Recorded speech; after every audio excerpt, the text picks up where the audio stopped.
Yeah. It's Noah This is Taylor. Kaimon Rucker. He wears 7 now.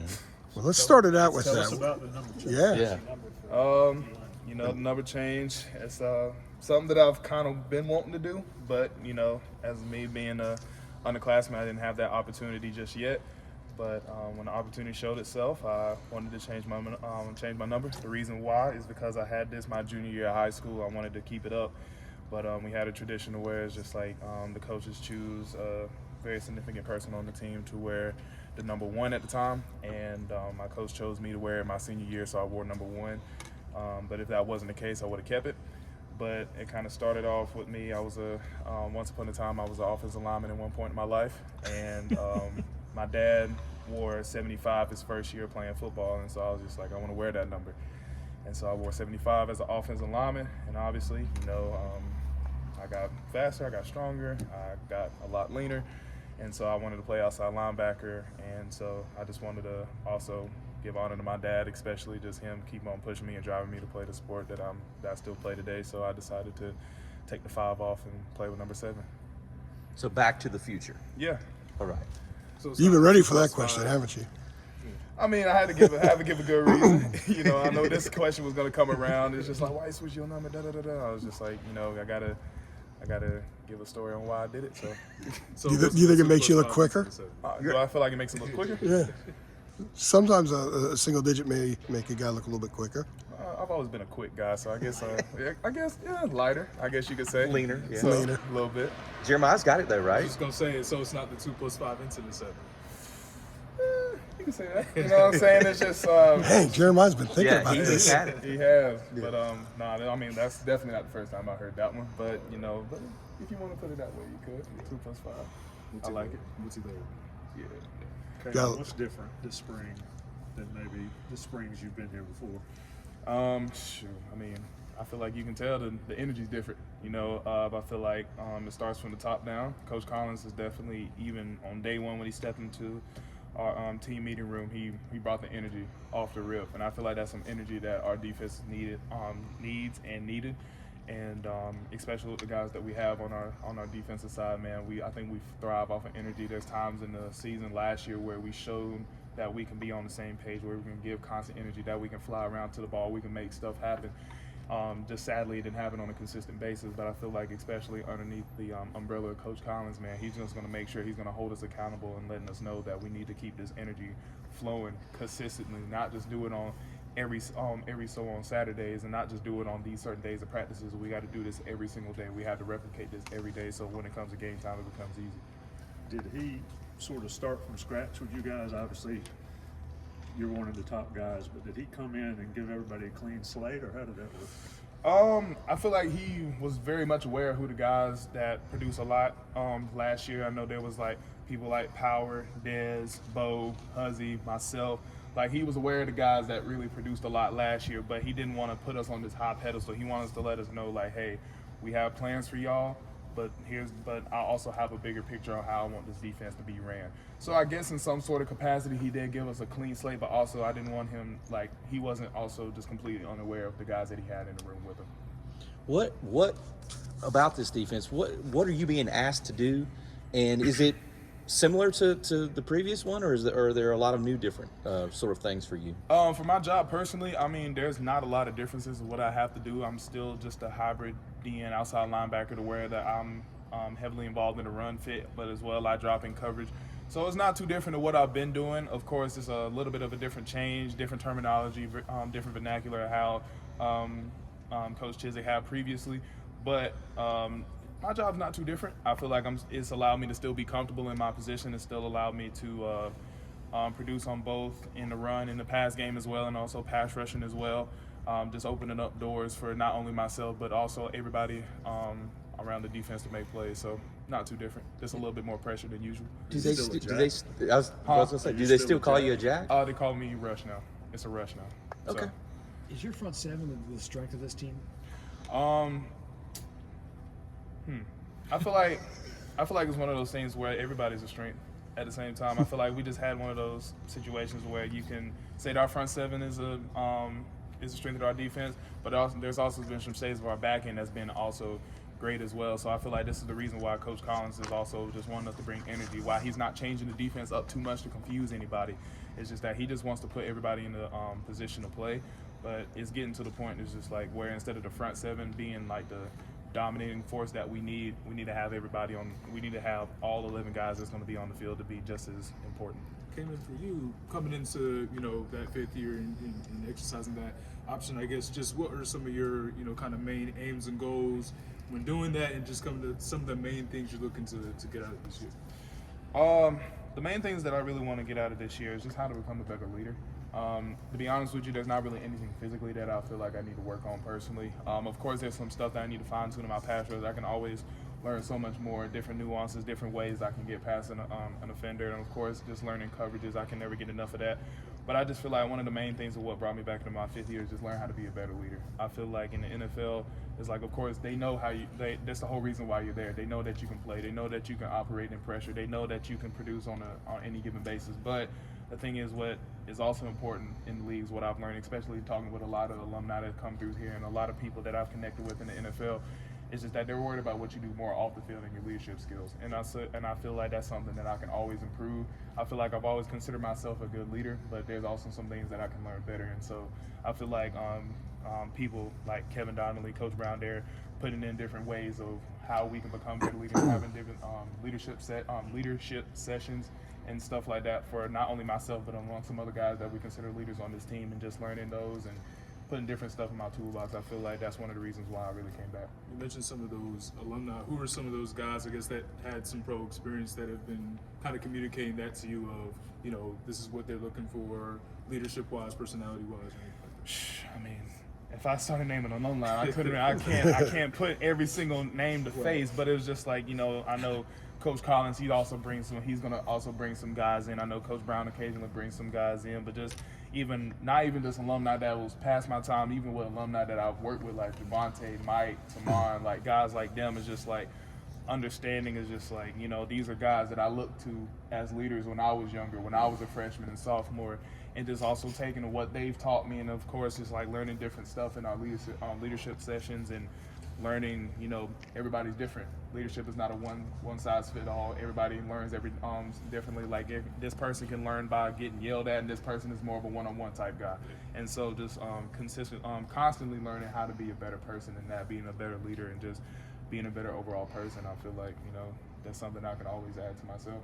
Kaimon, along those lines, just like with the NFL, is there anything more that you have to do on the field? What else do you have to do on the field, do you think, to get there?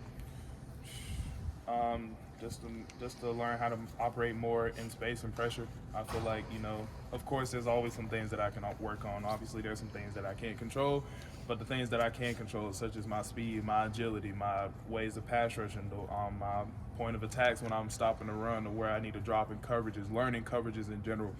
And just not necessarily just learning them, but just learning them at a quicker pace. Understanding is just like, all right, if I'm given this formation, what do I have?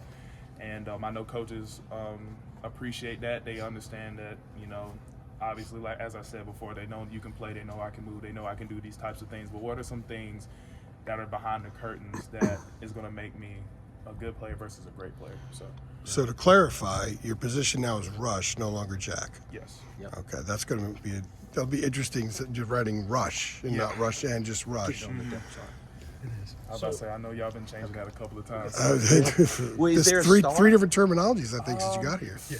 Star is still star. Star is still here. Star is still here. Okay. All right. So you mentioned that there's not a whole lot physically that you feel like you can really make a huge improvement on at this point in your career. But there has been discussion about how different the off-season conditioning and the approach that you've taken this off-season has been. How's that worked for you, and what's been different? Do you feel like that's actually helped you so far? Oh yeah, most definitely, man. I feel like the strength and conditioning staff definitely took that ownership of pushing us to another level this off season, to where even though you already know what's on the card, what type of run you're gonna get, it still feels like that's the first time you ever done it. And I feel like that's the type of conditioning that we needed. Just guys that needs to constantly be pushed, constantly held accountable, taking that ownership of like, listen, this is what we got. You know what we have, but that doesn't mean you get to take the day off. That doesn't mean that you that you think is just going to be an easy day. And I feel like Coach Hess and his staff has seen that there was some days like that in the past, but now it's just like he is taking that ownership of making everything just like, whether that's adding another set, adding another rep, adding more weight, putting on more running. It doesn't matter. It's just like, you know, you already know what's expected, but now we just expect you to execute. So I feel like I said, Coach Hess and his staff has done a tremendous job this offseason of preparing us not only in the offseason, but also for spring ball and for what's to come. A few minutes D-line ago, perspective, how have Matt drills gone for you? From a D-lineman perspective, Yeah. I feel like it's been going great. I feel like, you know, especially when you're matched up against a guy that you know that's going to push you and that's going to hold you accountable in every drill that you do. I feel like it was an amazing experience. This was my first official year of doing mat drills, and I wish we have started it sooner. So.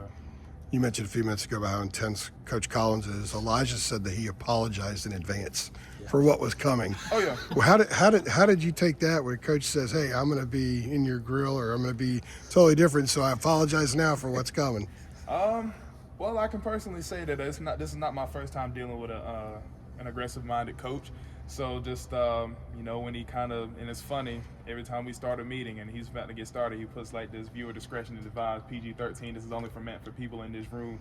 And so it's just like you about to step into like this crazy movie that's gonna happen. And so it's just like, you know, with us, it's like he's kind of setting the standard. He knows, he's like, listen, this is what you signed up for. This is what you're about to get into.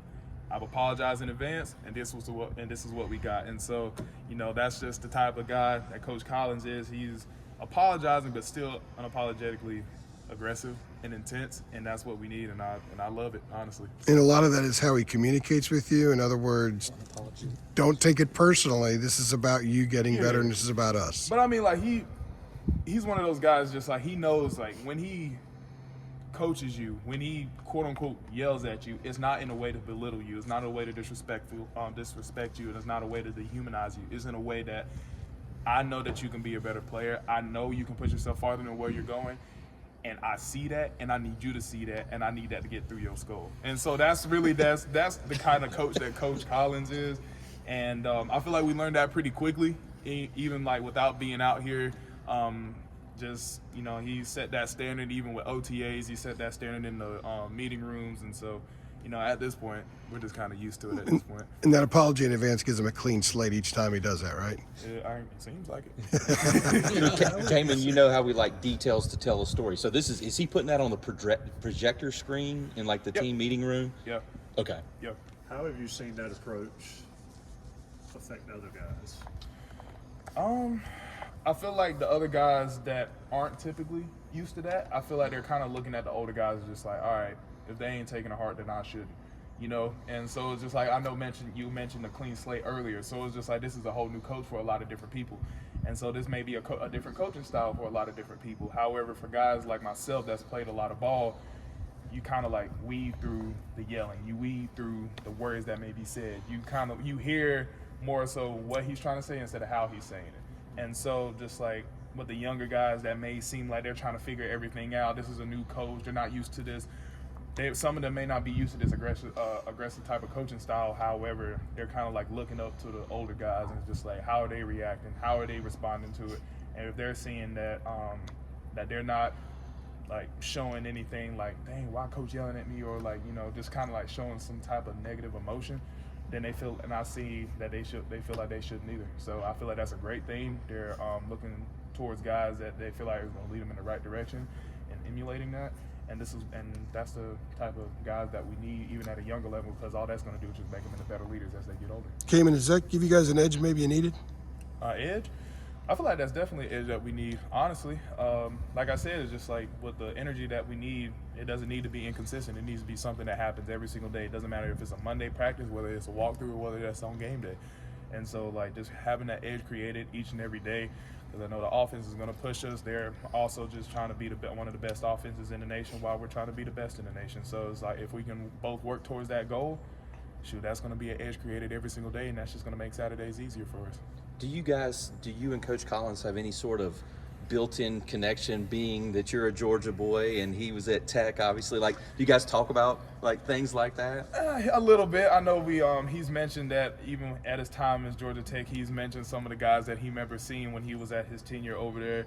But you know, and of course with him being on the road, he tends to pass the sign of Lake Hartwell, so Right. that gives a warm place in my heart as well. But you know, he just talked. Like I said, he was very much aware of my play before he got here, and he tends to talk about more of like what can we do to improve instead of what that I've already done. And so I appreciate that. You know, I'm grateful for the season that I have. I give praise. I give praise to Jesus for allowing me to be in the position that I was last year. However, you know, last year.